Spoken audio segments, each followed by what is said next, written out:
Yay! Ayan. So, good afternoon, everyone, and happy Mompreneur Monday to everyone. And of course, I would like to welcome you all to another episode of the Mompreneur MD Live. And for this series, since it's so this Sunday is actually Mother's Day, and I would like to grab this month na i-claim ko na para sa atin tong month na to, no? It's Mother's Month. It's our month, no? Kasi no, last March, it was International Women's Month, and I would like to believe, i-embrace ko na ang May ay Mother's Month naman. So talagang ito talaga yung atin. Okay? So I would like to start this month, no, since it's Mother's Month. I would like to start this month with another series. It's a brand new series, but still it's featuring pa rin mga mommies, mga mompreneurs. But this time, it's a series called Mompower series. No, it's rising particularly on mommies rising above adversities. So I will be featuring mga mommies, no, mompreneurs, mostly mompreneurs, but meron ding I would also be featuring mga mommies na mga mom stories na hindi particularly on business, but mostly mga mompreneurs talaga on how they rose above mga challenges, adversities, especially during these times, and how are they coping, paano nila yan na-overcome, and how are they starting ulit. Yan. So, yun yung series natin for this month. No? That's the Mom Power Stories, no? Mom Power Stories series. Yan. So, I would like to also greet everyone who's here. Hello to everyone who's watching. If you are, if you can type your name and where you're watching from, I would really love to, I would really appreciate that. Yan. So, from time to time, since naka-live siya, do comment, no? Do comment from time to time. I will be reading your comments as I go along, okay? Good afternoon, Doc Jet. Hello, Jennifer Sabate. Hello, good afternoon. Where are you watching from? Please, pwede mong hindi naman yung buong address, wag naman yun. So, just so I'll know where, saan ka, no, Bisaya ba, or pagtatagalog ba kami, ganyan. Pero in general naman, so nakausap ko na din ang guest natin for today na watching from Bohol. Ayan. Did you know na my husband is actually from Bohol. And hello, Doc. Yan, nandito si Doc May. Hello, Jet. Yan, Tagbilaran City, Bohol. Hello sa mga taga Bohol. Like I said, my husband is from Bohol. Kaya it's very near to my heart ang Bohol. Alright, so I would like to introduce our guest for today. She's a mompreneur. She's actually a veterinary doctor. No, she's based in Australia, and she's actually part of the Mompreneurs International Tribe. So talagang in one paano kami nagkakilala? Oh my gosh, I really call it fate, no? Kasi ganun kami nagkakilala ni Doc Je. No, kasi I was galing ako sa convention. It was a USANA convention in Singapore. It was an Asia Pacific convention. And then pauwi na kami. Tapos pagkatabi kami sa airplane. Sa airplane ride going back to the Philippines. Galing sila Australia. They're coming home to the Philippines at that time. They were visiting. And then ako naman coming back from a convention. So magkatabi kami. And doon nabuo yung friendship namin. And from then on, we connected through Facebook. And after 2 years, she became part of the Mompreneurs International Tribe. And I've seen her. Kasi nung nag-usap kami during that plane ride, she had mga traditional businesses. So marami siyang traditional businesses. So mompreneur siya talaga. No, despite na non-practicing vet doctor siya sa Australia, but she's really a mompreneur. Siya nagtayo siya ng mga traditional businesses, and then just last year, during the pandemic, she mentioned to me na they closed the traditional businesses. So she lost her traditional business. But no, it's not my story to tell. siya ang magkukwento sa inyo kung paano yon and how she was able to overcome that, how she rose above that. So like I said, to introduce ko na sa inyo, I'm very, very proud of this mompreneur kasi very resilient. And if there's one story na I want you all to parang i-highlight ko na feature for this month, it's really resilience. No? So very resilient ang mommy na to, mompreneur na to. She's a mom of one. And yan, so one of my leaders din to sa Mompreneurs International, I would like to bring her in. Ayan, hello Doc Jehan.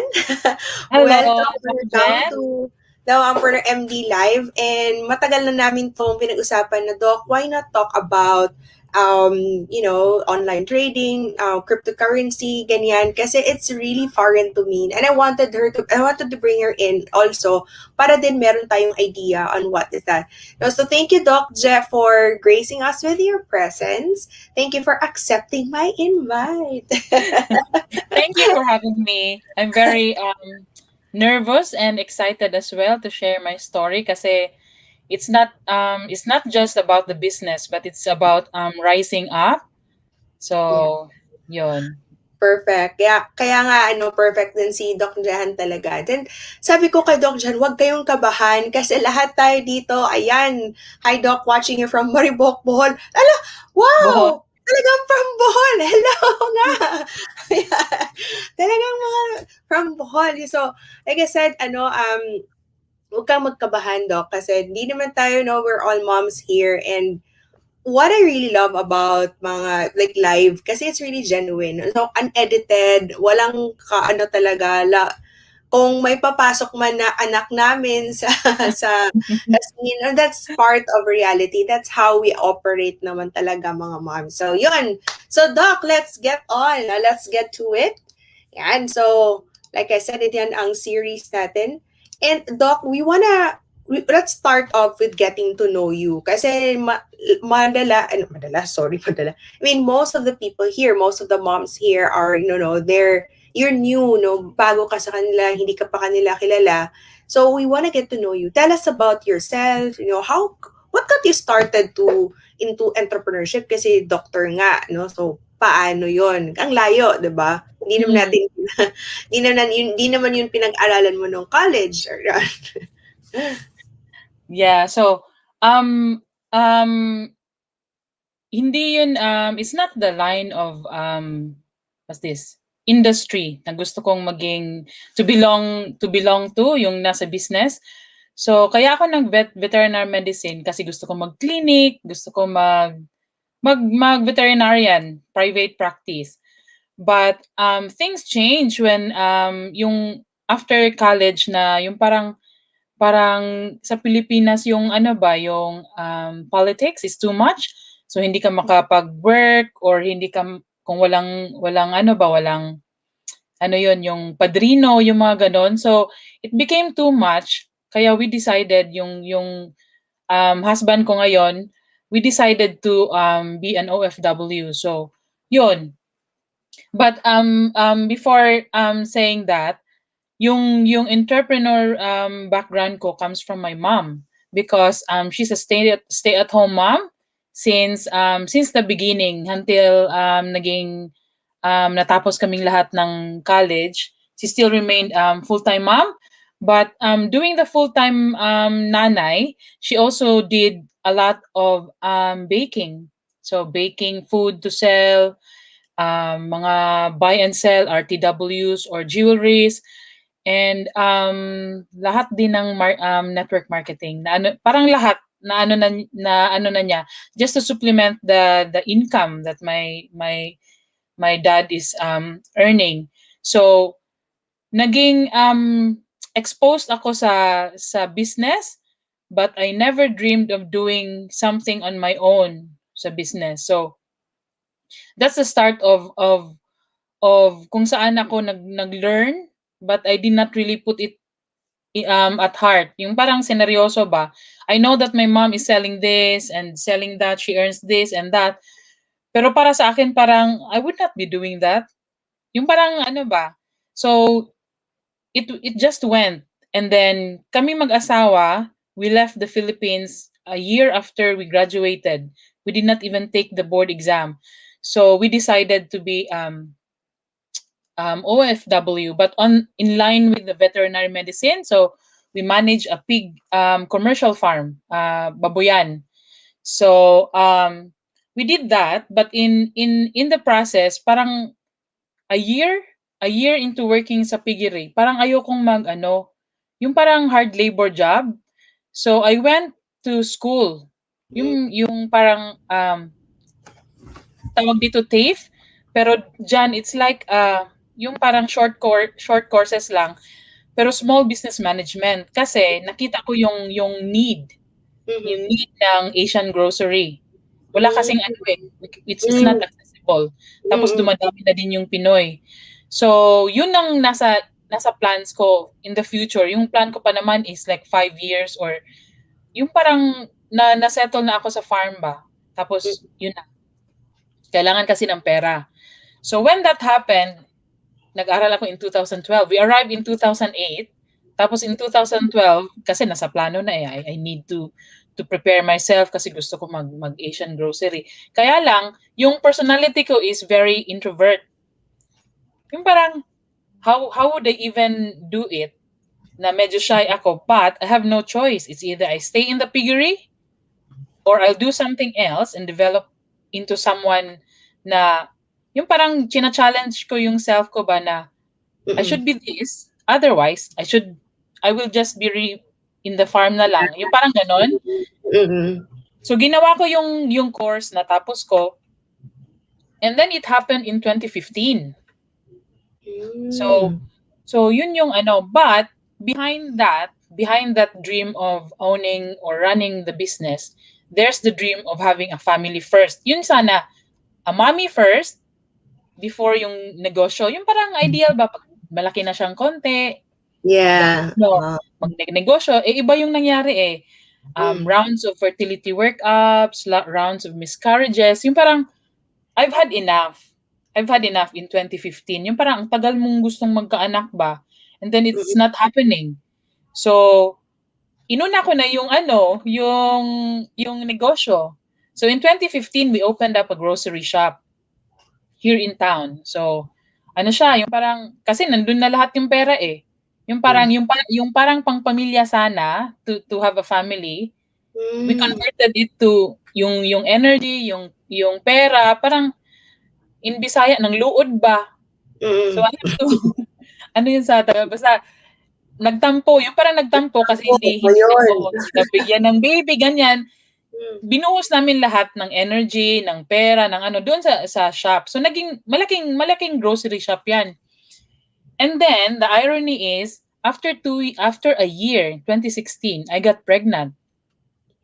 So, yung mm, parang, yung pa-peak na ba, yung talagang peak na siya ng ano, kasi alam na ng mga tao, everybody's coming to the town na from other towns, tapos lumalaki yung tindahan, and then I got pregnant, tapos yun na, we had the baby at 2017. And then I became a breastfeeding mom. So yung parang business or yung parang motherhood. it's beginning to ano na ba, business or motherhood.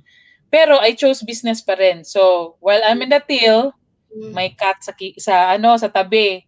Yung mm. the baby is there. Kaya, Tapos mm, run ka sa bodega, mag-breastfeed. mm. Tapos balik ka na ulit pag tulog na. Yung parang gano'n na juggle. Yeah. So I became a real mompreneur na talaga ba, yung parang Yeah. mami na nagnegosyo pa, yung parang gano'n. And in 2018, we decided to add a commercial kitchen into it. Yung Mm, parang yung gustong-gusto ko na yung negosyo, but then I have a family, meron na din akong small family.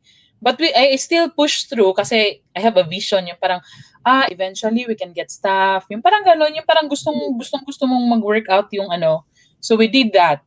We put a commercial kitchen, nagbenta ng ano, ng hot food. But then my baby is also growing up.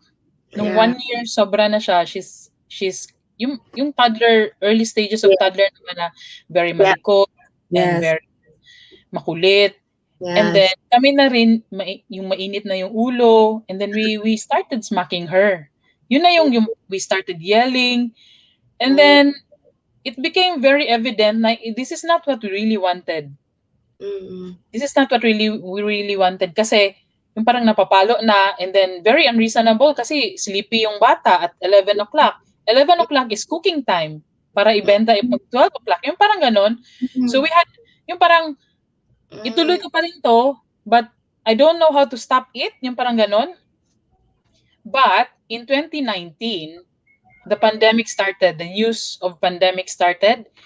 Although yung nasa isip ko is how will we even do this? Yung parang na medyo natakot na ako ba na will we still continue doing this?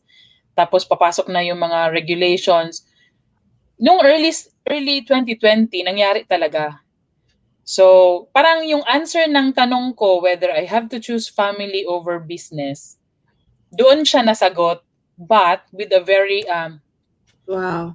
very hard, yung parang financial repercussions, yung parang if I close this, hindi ko pa mababawi yung nilabas kong pera for the kitchen.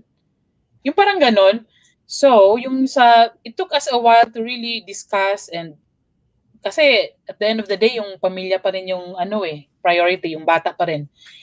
Ako na yung mismo yung nagsabing, we have to stop this. Yung parang ganon. Kasi, yung pera makikita pa natin yan. Or we can do something else. 'Di ba? We don't need to really have the shop. We can do some other businesses, or we can think of something else before we even lose our child into she becomes into someone else na hindi natin kilala kasi we Yeah. treated her badly. Yung parang ganon. So it's not a very difficult. Sometimes we are given what's this? Yung parang in a situation na we're given a situation na parang mahirap mag-decide ba kung paano saan tayo anong pipiliin natin. But at the end of the day, you just have to follow your heart at saka yung for the common good, for the family, for the husband, and for your children or for your child. So yun yung nangyari sa traditional business on how it felt when we lost it. Pera, we did lost a big money on it. It's not a question because 12 months lang yung pag-run ng commercial kitchen. So, but hindi naman siya the good thing about that is because we chose Simone, our child, it was never yung parang nag-aaway kami mag-asawa lagi because we lost the money or what. It never happened because we focus on kung ano yung kapalit. It's our family versus the business or money. Business is money eh. So that was the time that it's not, I would say it's not easy, and sasabihin na, oh, how did I overcome that? It took a while. It really took a while, and yung emotional roller coaster, yung parang ma-depress ka pero hindi ka pwede ma-depress, ang dami mong bills, or or gusto mong magmukmok eh hindi naman pwede, you have to move on. Yung parang ganon. So it's really a choice to whether you moving on is really a choice. So, and knowing na wala ka here in Australia, wala kang yung nanay, tita, yung mga pwedeng pautang, pwedeng ganyan, wala ka dito. So you have to live with your reality at that moment para yung parang it will pinch you ba na, oh, I have to move, I have to do this, I have to think of something else to have an income kasi hindi pwede eh, saan ako tatakbo, bangko eh wala akong work, yung parang ganun. Yeah. Nanay or tatay or walang magpapahiram sa'yo dito. So, yun yung drive ko na I have to overcome it in a short period of time. Kasi if I make it longer, lumalaki yung bata, Correct. she will look at me. She would know my emotion, she would know kung anong nangyayari kasi hindi naman yan sila they're very sensitive, they're very intelligent. So, emotionally intelligent yung mga bata. So, napipick up nila kung anong feeling ng nanay, lalo na that I was breastfeeding until 2.5 years old. So, yun yung pinaka-drive namin to really move on and decide to do something else because when we finished the shop in March or April last year, my husband did did the cryptocurrency trading training.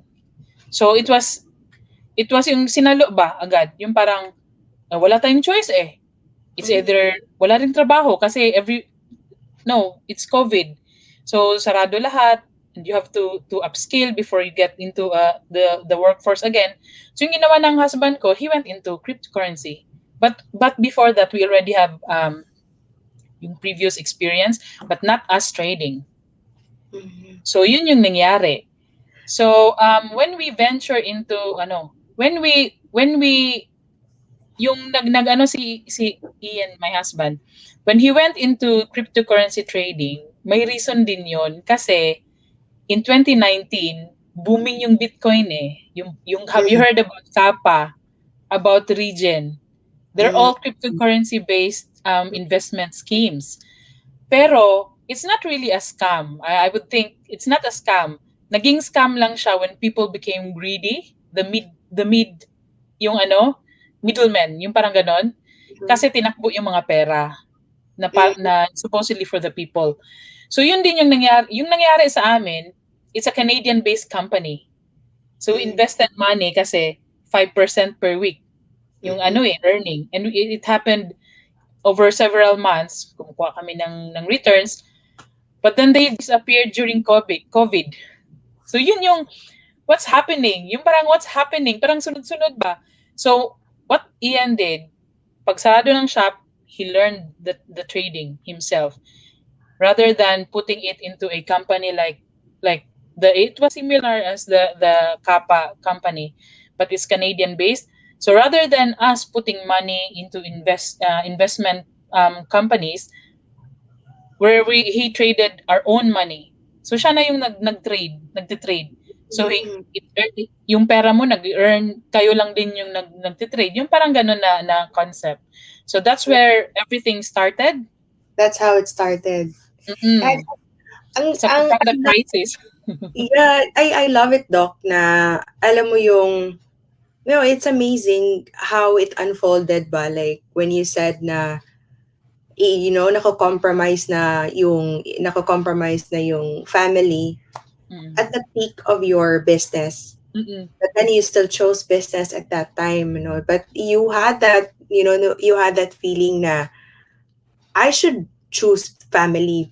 Kaso booming din kasi yung business. Mm, mm. So where do I, Hindi where do I place myself? And then when you started, when you said na you started yelling, when you started, yung nag-iba na kasi nga marami nang iniisip.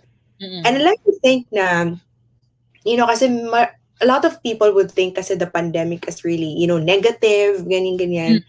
But, what are the lessons? I would really love this as a point, no, to everyone who's watching na during the pandemic, it's actually, a reflection for most of us na what can we learn from it? No, it's not. For me, kasi ang nakikita ko during the pandemic, of course, is sickness, it's negative. But ang nakikita ko talaga positive. Ang daming positive na nangyari. Just like with you, Doc, no, na you said na now you don't have to choose. mm. Kasi it's clear na when the pandemic started, when the crisis started, you were forced na to close down what was bugging you, yung the choice na you were forced to close down business. And then naiwan dun on what matters most talaga. Hmm. So, I think, God has a way of saying na that's your priority and that's it. Ano talaga. And hindi naman kayo iniwanan, no? Even if, no, there's a large money na nawala nga, but then here you are, restarting all over again. And hindi kayo Mm. nawala ng ideas. So Oo. I really think na ang daming, no, you were really guided, na ang daming positive. And That ngayon, go Doc. that was yung after yung parang looking back kasi maraming nagtatanong, "Ate, when are you opening up?" Yung parang gano'n.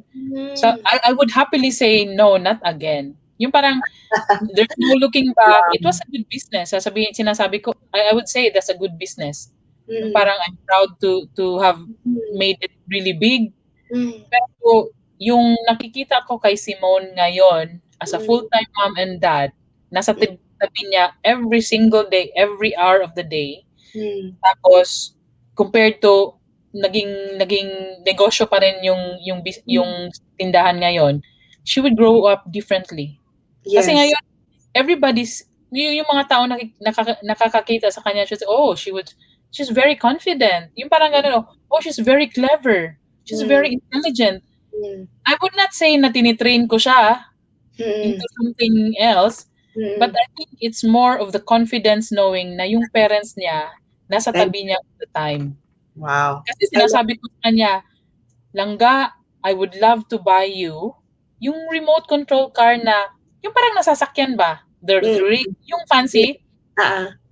but mommy have no money si mommy." Yung sinasabi, I make her understand. She's 3 and a half, nearly Mm, 4, but her understanding is so clear. And I would say, but mommy have no money. So would you like mommy to buy you that car? Or would you like mommy to go with you in the park, in the swing, in the seesaw? So you have to choose because you only get one. And she said, oh, I'd go to the shop with, no, I'd go to the park with mommy. And then mm, I'll give her another option again. Would you like to go shopping? Or would you like to go in the beach? Yung parang ganon, yung choices niya is based on how confident she would choose that thing over yeah. this thing.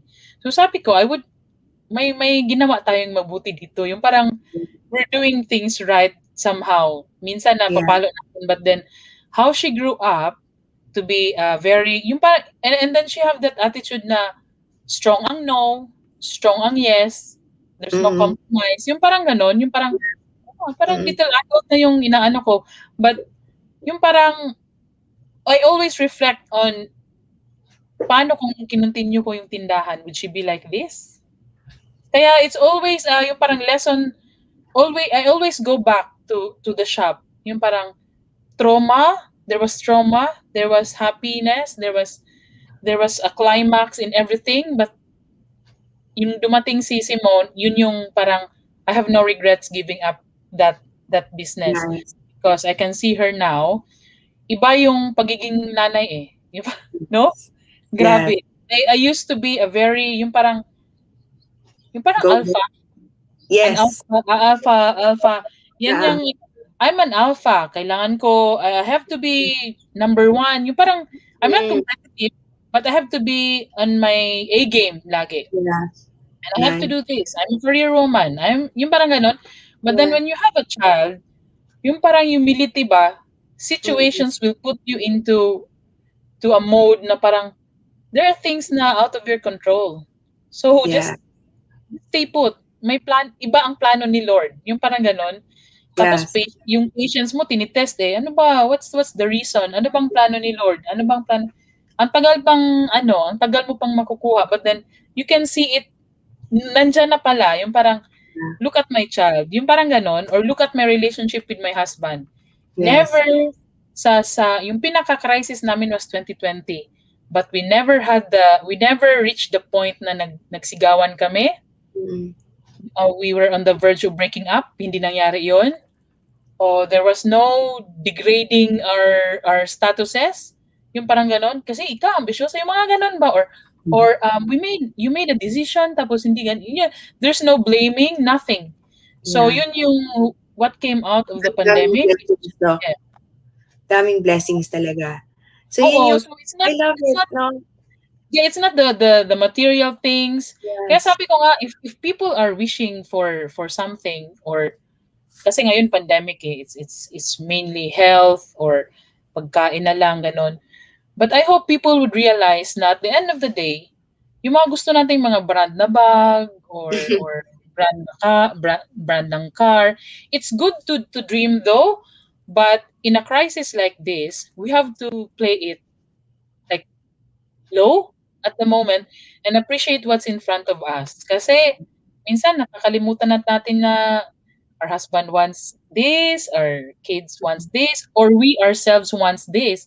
Yung parang, I want to be appreciated, or like me, I'm tired, isuroy ko dad. Yung parang ganun. Yung parang, adto ta sa kuan dad. Yung mga spur of the moment lang ba na Kasi Yeah. free kami dito, eh, walang restriction. So Yeah. when you're All. tired and when you're down, may libre naman na ano, may libre na outing. Hindi naman kailangan pera yung ano. So why Yeah. don't we just go out and yung parang ganun. So we have to appreciate everything na ano, hindi ka sure, oh, they have money naman kasi they're from Australia or they're this. No, it's not about that. It's not Mm, about that anymore. yeah. Before we were in a stage na parang, oh, money is there. Money's Yeah. there. Pero sinasabi ko sa husband ko, because we always reflect now, yung parang there's more meaningful conversations than when we had no money. Uh, No, when we had money. You know, when you have six figures in the bank, savings in the bank, you're so hindi ka naman arrogant, but iba yung priorities. But now na yung parang hindi naman walang-wala, but it's not the focus anymore kasi walang ano na nga, depleted na nga. But it's not something we focus now. It's more of ourselves and we reflect on, are we happier now or nung meron pa tayong pera? Because right now sa assessment ko, even if Simone is not here, we are happier as a couple. Kasi we should not forget na priority pa rin natin yung relationship husband and wife. yes. Bata, it's a given yan eh. Wala kang Yeah. choice, bata mo yan eh. But the relationship of mag-asawa, you have to make it a priority kasi it's Yes. there's a thin line eh. Lalo na ngayon, 'di ba? There's a thin line. Yung parang you could lose him, or you could lose me kung hindi Mm, natin ayusin yung pag-treat with each other. Yung parang ganon. yes. So yun, I mga lessons ko sa ano. Diba? No, Mm, I wanna read some comments here. Super agree, Doc Jehan. Iba talaga paging nanay, and Doc May is also saying so happy for you. And so I wanna also, if you have, what are the blessings na, that you have para encountered or you have learned na yung the lessons that you have learned during this pandemic. Ang dami, ang dami. I mean, it's not just monetary. And I would like to say, Doc, na alam mo yung feeling na kahit nawalan ka ng negosyo or kahit nawalan ka ng, but it's never to a point na talagang wala kang makakain or oo. wala namang na-change sa lifestyle, 'di ba? I mean, the lifestyle hasn't changed, and yun yung lagi kong sinasabi din sa husband ko na, we lost one or two businesses din. But our lifestyle never changed. Did you even wonder? Wala naman Mm, nagbago. We can still, so, it really, kaya God's provision talaga ang galing, no? Kahit oo. nawalan man, pero hindi na, hindi na bago ang the lifestyle or what really matters. Lalo siyang na-highlight, and that's what Doc Jehan is saying. I love also what you said, Doc, na, marriage is a priority. Marriage first nga. Kasi we were wives first before we were moms. So, Mm. kailangan talaga siyang alagaan. Kasi anak nga, wala, nandiyan na talaga. Anak mo yan. Given yan, eh. Puwede ba Even, nating i-ano, put aside, "Ay, wife muna ako ngayon, ha?" 'Di ba? Hindi puwede. oo. Kahit nga yung mga beauty tips natin, after pa natin napatulog, "O sige, beauty tips ka diyan, day." Pero, 'di ba? Yes. Okay, nice. I love it, Doc. Ang daming blessings din that you have, and really, rising after losing so much. No, you are there already. And And it what? makes us yeah. Mm, go, Doc. It makes us, humble. Hindi naman tayo sa mayabang, 'di ba? Hindi naman Yes. tayo yung mayabang. Given ano na 'yan, yung kahit yung personality natin is not the mayabang type, but it's more of the inner side na parang like I said, I'm an alpha, eh. Mahirap Mm, mag-compromise, mahirap mag-sorry, mahirap maging humble. mm, But when you're put in a situation na kailangan mong gawin lahat 'yan, you mm, have to be humble, you have to compromise, mm, it's not hindi kawalan or it's not you're less of an A game woman mm, or an A game mom if marunong kang maging humble or magiging compromising kasi it's part of the game eh. Hindi lang tayo yung nafi-feel down, yung asawa natin. And then correct. it reflects to our kids. Mm, Ano yan eh, ripple effect. So yeah. ano, the house, yung bahay na yung mommy is not happy, everybody will not be happy. That's very obvious naman. Yes. So, Happy kailangan mom, talaga happy life. yung happy mommy talaga. And the Doc May is also saying here, Doc, you are so blessed that you are given the wisdom to determine what matters most. Mahirap yan. Yes. Mm. Totoo. Kasi lalo na Correct. ngayon, very clouded ang mga Mm, tao with the problems, especially if you keep on watching the news. And I'm not saying, but I really refrain myself from watching the news because it's all just negative and wala ka namang magagawa. Alam mo you watch the news and you have no control over it, no, and mm, it will just like elicit mga negative emotions from you, mm. fear, anger, Uncertainty. confusion, uncertainty, anxiety. And those are, kaya talaga sabi ko, wala, wag tayo manood ng news. Anyway, kung meron mang nangyaring major, we will know about it na Oo. eventually. Kasi yun like, wala tayong control over it. Kaya Oo, sa, and oo. no, no. It makes us depressed all the Mm, more kasi nag-focus tayo sa environment, other people. Why don't we try, alam mo yung hindi ba yan like you group yung nasa utak natin ba, i-group natin yung parang, kasi the whole of 2020, hindi yan yung pag-overcome namin ng ganyan, or me, most of it, is hindi yun, it's not very easy. Especially na yung pride ko mataas or very high. Hindi yan easy na overcome ko, na identify ko, na accept ko. Acceptance was very difficult. There were times na parang iiyak ka pero tatawa ka after. Yung parang crazy na ba, or is this normal? Maiiyak ka na yung nasa loob pero yung luha mo marami, tapos you mm, you cry on your sleep, hindi mo na alam. Yung parang mga ganun, I've been there. Hindi tong process na ay na-accept ko agad, ay mm. na ano ko agad. Hindi. It took a while, and then it took a while of How hating long other was it, people. Doc? Like, gaano siya katagal for you? How, like when you said like it took a while. The crisis started in 2020, Uh, 1st of January. mm, And then yun nga, in December of 2020, yun yung final na sabi ko, I have to get rid of everything na mm, hinarbor ko over 2020. Kasi mm, it's making me look old. It's mm. making me fat. Parang booming mo ngayon, Doc. It's Gwapo mo making yan, me Doc. Oh. charot. No, totoo yan. Kasi sabi nila, oh, nagpakuan ka, No, I did not. I just left everything in 2020. January of 2021, you have to say it. You have to say it. Yung parang finality ba na, it's over. Mm, Yung parang ganun, I can leave everything behind na. Or yung mga, kasi ako meron akong mga tampo sa family. mm, Yung mga tampo sa friends. You know, mm. when you're so down, oh my God, two friends lang yung may iwan sa'yo, I think. You have so many friends, but then sa pinaka-down natin, you're really, really down, kahit yung mapagsabihan lang ng ano, and would understand you, one or two lang. So that's the reality of life. Ang hirap tanggapin nun. So over year 2020, yun yung dinadigest ko lagi, araw-araw, araw-araw. And then in December 2020, I said, I have to leave this behind. Kasi it's yung parang nagpapalpitate ka na, ang dami mo nang nafe-feel na artificial na ano ba. Well, it's not artificial, it's really anxiety, yung parang ganon. So when I left that, yung parang let go ba, iniyakan ko yun. Yung parang ganon, hindi naman siya simple.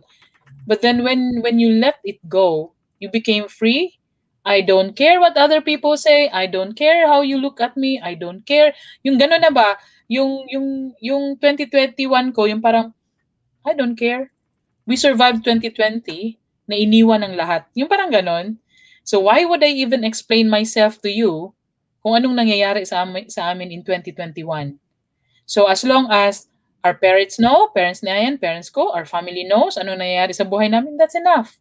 We don't have any responsibility explaining ourselves to anybody. So yun yung ano natin. Kasi nakaka-stress eh. Stress pa tayo sa pandemic, stress tayo sa pangkain, ating mga bills. And then we have to think about anybody else's opinion about us. So we have to just let it go. Kesyo nawala yung negosyo, kesyo na, I don't care what you say. Yung parang gano'n na lang ba. Kasi 'pag i-a-absorb natin 'yan, you will be back to the cycle na mada-down ka na naman, maano ka na naman. Kasi ang Hindi dami din na Doc, ano, hmm? siguro ano din,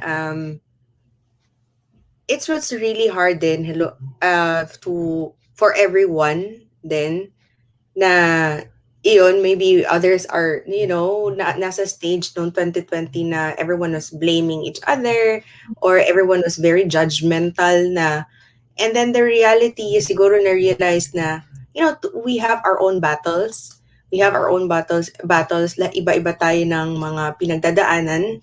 And siguro just be, parang this is for us, especially tayong mga mommies, na let's be kind to ourselves and, to each other. Mm, Kasi iba-iba. Hindi ako naniniwalang na yung taong walang problema. Aha. Meron mm. tayo. It's just a way na how we cope or how we rise above Panic. the challenges and the adversities. Yan. So, meron din dito, stay homes, compartmentalize, sabi ni Doc Mays. Oo, Tama. sakto. Yun. No, nakuha, ano dito. Mommy Kai said, stay home, stay home, stay home. Yes. Hello po from Mommy Thelma. And Mommy Koi is also here. Hello, gorgeous Mommy Docs. Nakahabol. Ah, yan. So, yun. So, now we're gonna go to, Doc, ang ganda. I really love your story. It's touch. And I particularly love how, how you realized what really mattered na ang ganda ng reflection na, you were at the peak, then you had your daughter, and then you were confused as to what to choose, but then you still chose the business. Tapos ngayon, biglang, what really mattered. Yung ganda. I really love the story. Now we're gonna go, I wanna highlight, Doc, na, um, cryptocurrency and online trading. No, you are starting all over again. No, you're actually starting a school. Mm. The Doc is starting a school, an online school now, kasi online na nga ang option nila because sabi nga ni Doc na she has no more plans to leave her daughter. Nanay Yes, no. talaga, Zero. mompreneur talaga. Si mompreneur na talaga si Doc, gano'n na talaga. So, mommy above everything, hindi naman pala wife, mom. And then, no, let's talk about cryptocurrency and online trading, Doc, like you said, no? Like for someone na bago like ako, I'm so new to it, even the term, kasi nga, I associate it with, with scam. Takot ako because probably it's something I know nothing about. So, wala akong alam, kaya ako natatakot. So, how do we reconcile that, Doc? No, is it really, how for someone na like me na bago, where do we start? How do we start? And where do you actually, paano ka mag-search? Ayun, yung how do we start, Doc? Yun na lang. Um, it was not yung cryptocurrency trading, it's it's it's related when you say cryptocurrency trading, laging nako-connect siya sa Bitcoin, which is also real kasi Bitcoin is the main cryptocurrency. So when we say cryptocurrency kasi, it is the money, what's this? Digital money, digital asset.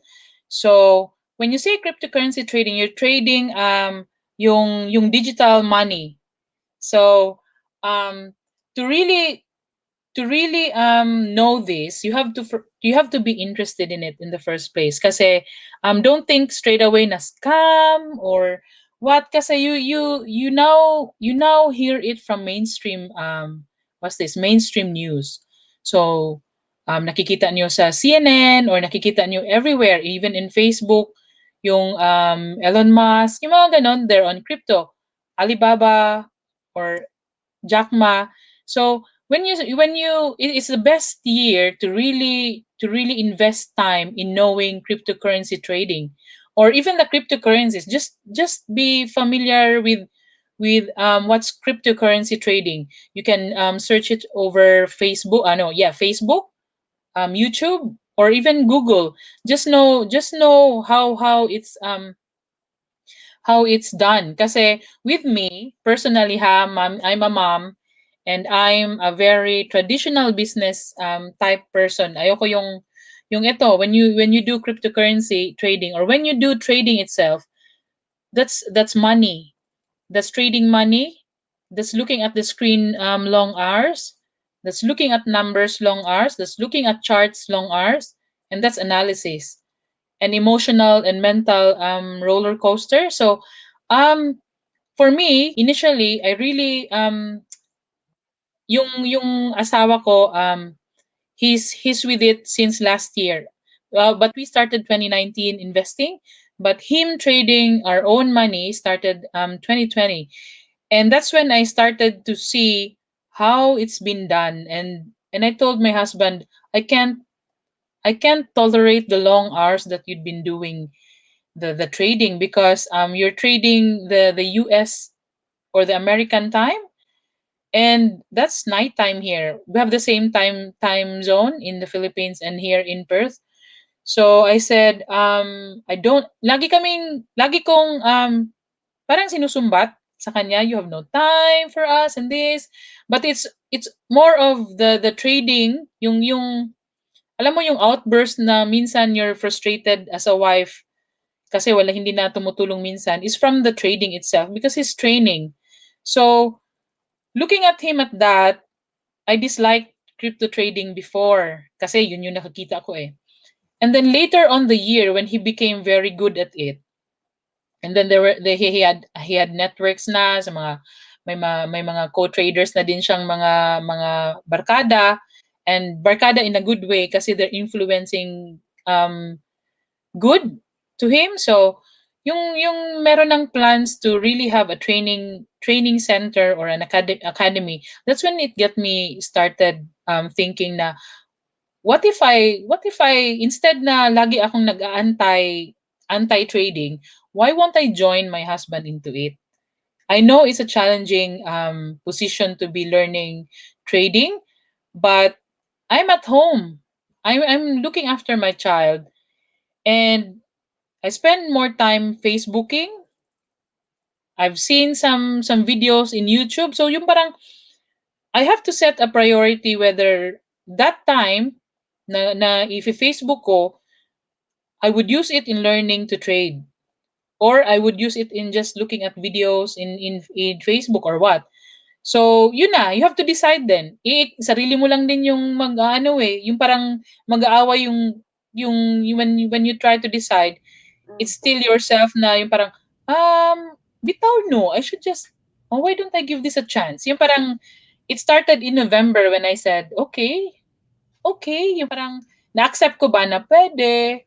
Yung parang, I used to be very anti since May, Mm. June, July, August. And then things get difficult financially and I said, okay, why don't I try? So you But I have to be didn't, really good at ano doc, at in numbers, no? Do you have to be really good in analysis numbers and not hindi. really. So natutunan ko talaga. Not really, because when I joined, I don't even know what's the basic, what's the terms used. I don't really know what's leverage. I don't know what's margin. Yung parang mga ganon. But Ah. then when you're there, kasi yung gagawin naming school is more on mentoring rather than just giving you the manual. Because Mm, what happened to my husband and to our partner, is yung parang when they started, nagbayad sila and they were given the material, and then they will read, and then they will try to open up their yung parang yung program, tapos magsa-start na sila yung ganon, but they don't have the one-on-one mentoring na parang, hoy, what's this, yung parang ganon ba, nakikita ko there's something ganun ganun, and then your mentor would say, oh, that means ganyan ganyan ganyan. So walang ganun ba. So mm, yung concept namin sa school is iba, focus mm, on mentoring rather than just giving you the material, nice, kasi yung nice, material namin is just syllabus eh. yung nice, yung nice. ano namin is extended mentoring, yung parang yung nalilearn ng iba ng 3 days lang, yung sa Mm, amin 6 months.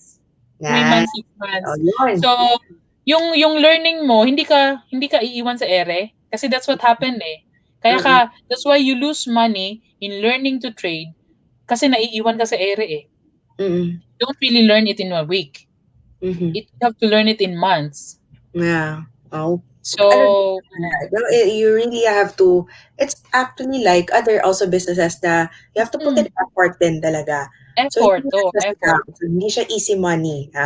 Doc, Hindi meron siya easy asking, money, but Mommy it Kai is asking, how much is needed if ever we want to try and learn it online?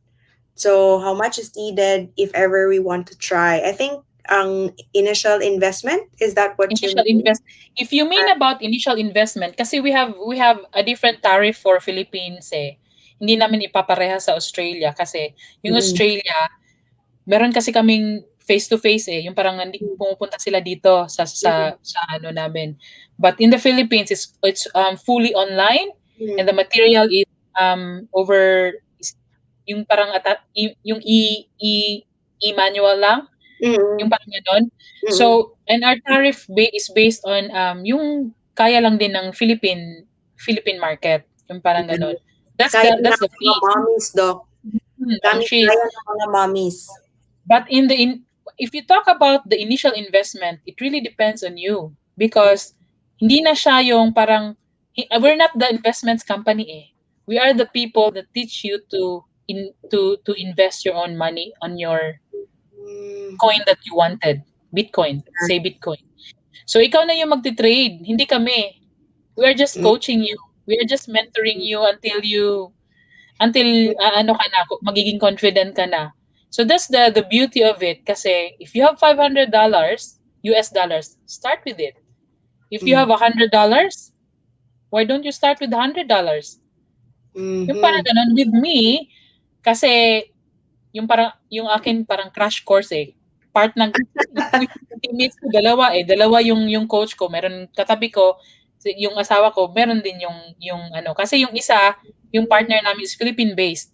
Kaya kami Mm. tumatanggap ng Philippine market kasi Mm. he's based in Davao. So, yung ano namin is yung ako naman, I started with 1,000. I would disclose this, ha. It's not for everybody yung parang situation ba Mm. pareho, but with the effort of mentorship, nagaguide nila ako, so we made accounts. Tatlo kami JDM, eh. So we made Mm. accounts, and yung sa akin, kasi ako yung parang bagong bagong sumabak sa team ba, I started with 1,900 US dollars. It's big for Philippine money, but Mm. it's something that kasi target namin ganito, That's eh. You have to about be 190,000. Tama ako, Doc? Oo, people can Yeah. afford that. It's not too big Yeah. actually Mm. for the Philippines. But with the proper mentoring that my husband and our partner did, um, I made I started in middle of March. I mean, joining the team ba, the trading talaga, yung parang actual trading na, yung Yeah. parang I have my own account and I have to Mm. trade and Mm. with their guidance. I did a $1,033 in just 6 weeks on Mhm. from the 1,900. Kasi Mhm. I was very diligent in following the instructions and the analysis. But Mm. this is not an easy thing to do, because we have to be, anyway, we're moms, no? We have to wake up. I mean, we have to sleep late, although we don't need to wake up really early, but we have a child. You know that we have to wake up when the child wake up. So yung eye bags natin, good luck. May But cellphone naman, Doc. oh, yun. So we have to be ready to be long hours at night, but it's not every day. The good thing about trading is not every day. You don't trade every day. Pasilip-silip ka na lang using your phone. Mhm. Pasilip-silip ka na lang, but everything will be taught to you from opening the program ng platform hanggang Nice. sa mong ano, gina-guide ka. So that's the good thing about mentoring in trading. Nice, nice. Doc, meron ding, Mommy Kai is also asking, kasi I'm asking kasi ano din, part din siya actually ng question. So I also want to learn it too. I am trying Coinbase now and I want to learn cryptocurrency. How can we contact you for mentoring? Ayan. So this brings me to ask Doc Jehan no, to talk about their school. Kasi nag-open sila, Doc Jehan, ng school. That's the JDM Trading. Tama ko, Doc? Yon. Yep. Go, Doc. We have a page, hindi ko maaano eh.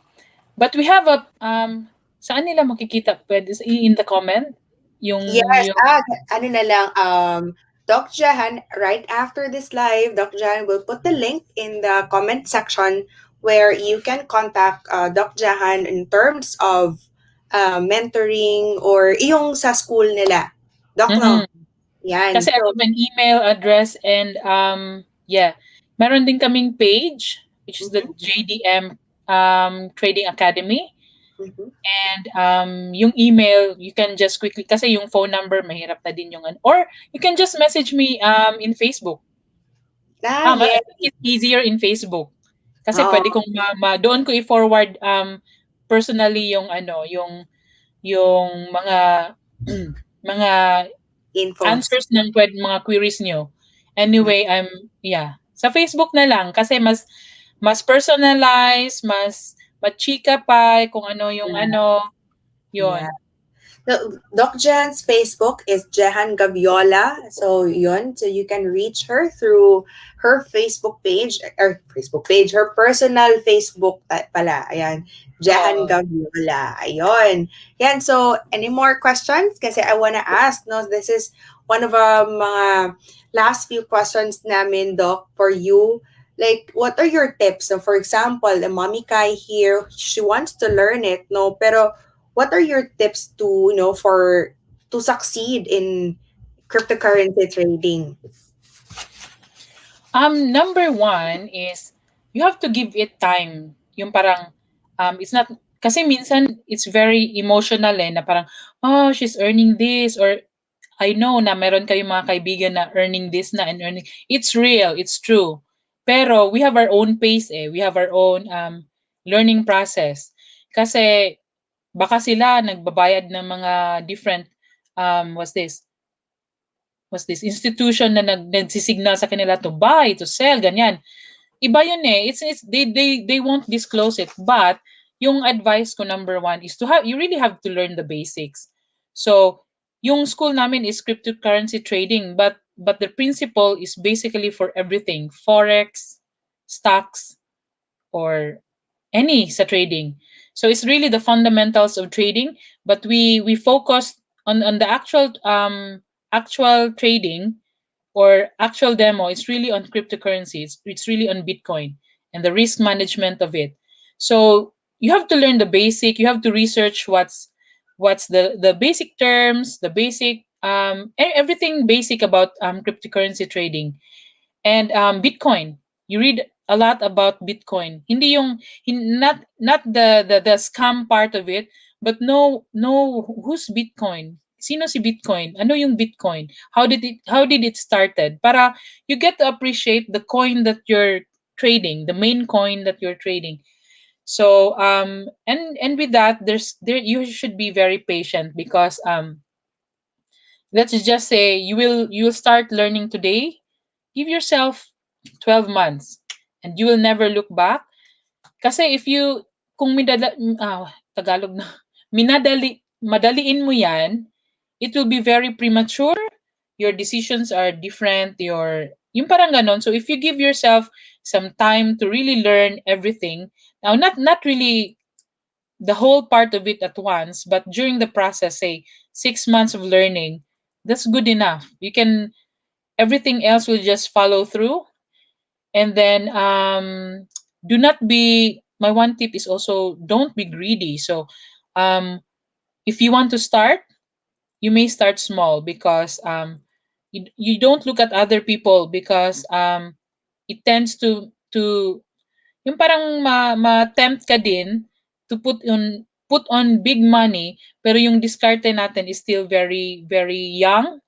So yung decision natin iba compared sa nung isa na kumita na malaki. So when that happens, we have big money and then because we don't know how to really do it the proper way, we lost the money. So that's what I meant about greed. So to really learn it, yung parang learning while practicing while learning. So we have to start small, like $100, $200. It's okay. Then you increase it the as the time goes by in learning. And the last one would be mentally and be emotionally prepared for it, because trading is not hindi naman siya gambling, but it's a mental and it's an emotional game. It's it's not about financial. It's not mainly financial, but the we earn money through our emotional and mental stability, because it's always a decision in trading cryptocurrency. The volatility is very high, and you get very emotionally attached to your, like, your charts, your position. So um it's not easy, but that's what I'm even now I'm still on the process of being very stable mentally and emotionally in trading, because that's where we make all the mistakes. So that's the very last tip that I would say in trading, to be mentally and emotionally prepared. Grabe 'no. Ano din pala siya, Doc, 'no? Like, how risky is it, Doc, in terms of, yes, we're talking about mga risk naman. How risky it is for, for especially for starting mompreneur siguro. Ah, Is it stable? Is it yung ba gano'n? with the academy, the our concept is like what I did. Yung because we play leverage and we set margins. We don't really have ano paano ba we yung parang ipusta or i-trade mo yung pera, but without liquidation. Liquidation is when you lose the money. So let's say with us, we teach our students to really play it at 1 or 2% at a time. So that way there's no losing money. So Ay, that's the only that's the what's this one of the main doctrine of the school mm, that will be of the academy that we'll be putting up, yeah. is to teach the student to refrain from being emotionally what's this or yeah, emotionally, yung parang ma-influence emotion. Oh, I could have put in like Ah, 5% or 10%. That's when ah, you lose your money. kaya That's pala, when you Doc, one of your oh, tips is do not be greedy. Start mm, small. Play it smart, start small. small. Galing. Yeah, Yeah. get ko na ang point, Doc, ng tip number 4 ni Doc, which is, do not be greedy, start small. I love it. Now, if you still have more questions for Doc Jahan, you can just write in the comment section if you still have questions. And then after this live, we know Doc Jahan can answer your questions after that. Or, you can just personally reach out to Doc Jahan Yeah, it's for, okay. I don't mind for yeah, for anything more really. information about it. Yeah, and the Doc, last question. Since we are in the Mom Power series, what do you think is your mom power na gusto mong gusto mong i-message out there, so to all the moms and to all the mompreneurs. With me, it's a very hindi naman siya but cliche or but for me it's really basic, but it's very difficult to yung parang ang hirap gawin. It's accept your reality of the now. Hindi yung the past or yung future natin na gusto. We have to accept of our now. Yung parang this is now. How would I deal it? Kasi ang hirap for me, it's very difficult to deal with that eh. Yung parang I have to accept what's now. And how would I even where will I start? What will I do? Yung parang ganon. But I have learned to yung parang when I start to do that, things will get clear eh. Yung parang this is our reality. Yung like when I say to my husband, just even today I said, this is our reality today at the moment. We have to deal it based on what's our reality today. Or kasi if you'd say, oh, baka in the next 3 weeks, I will get this, or I would get this job, or no, we have to deal with what's in front of us now. So especially moms, like everything, yung parang everything depends on us. Yung parang pagod na tayo, tayo pa rin yung decision all the time. So sasabihin natin, we have to, kasi at the end of the day, tayo pa rin yung ano eh. So we have to tayo lang din yung what's this? Say mag yung parang we have to deal with everything. So if the problem is there, face it now, accept everything, do something about it now. Yung parang ganon. So don't wait for the past to come up or the future. Yung parang ganon. So that's what I learned in this the pandemic, or for all the bad things that happen to our lives, is acceptance, really, and the reality of of what's in front of us now. Nice. And so acceptance ang mom power ni Doc Jahan, and I really love that. And it really summarizes everything that we have talked here, about how Doc Jahan rose above adversity, rising after losing, and restarting through online trading and cryptocurrency.